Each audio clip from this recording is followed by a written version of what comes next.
Hello বন্ধুরা, আপনাদের সকলকে সুস্বাগত এই চ্যানেলটিতে। আজকে মা বলছিল পুদিনা পাতার শরবত করবে, তাই পুদিনা পাতা তুলতে গেছিলাম। ভাবলাম একটা ভিডিও করে দিই। যতই ভিডিও করি, আপনারা তো আর লাইক করবেন না, কমেন্টও করবেন না, শুধু আপনারা দেখবেন, দেখে চলে যাবেন। না করবেন লাইক, না করবেন কমেন্ট, যাই হোক না কেন। পুদিনা পাতার গ্রোথটা দেখছেন কি ভালোই না হয়েছে, তাই না? পুদিনা পাতাটা কিন্তু বেশ ভালো হয়েছে, অনেক অনেক পুদিনা পাতা আছে। সব গাছের গ্রোথই ভালো আছে, তবে পুদিনা পাতাটা একটু বেশিই ভালো। কি সুন্দর না? আমি কিন্তু 1 কাপ তুলেছিলাম, ওটা ভিডিও করে দেখানো হয়নি।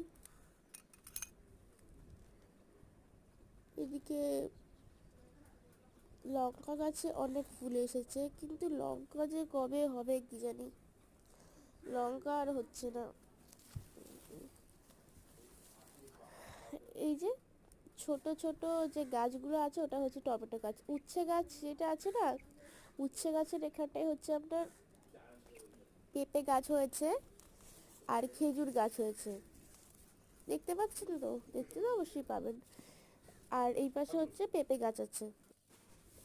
আর ওই যে এক পাশে যেটা ছিল না, ওই কাদা কাদা মতো হয়েছিল, ওখানে ওখানে আছে মটরশুঁটি ফেলা রয়েছে, মটরশুঁটি শাক হবে।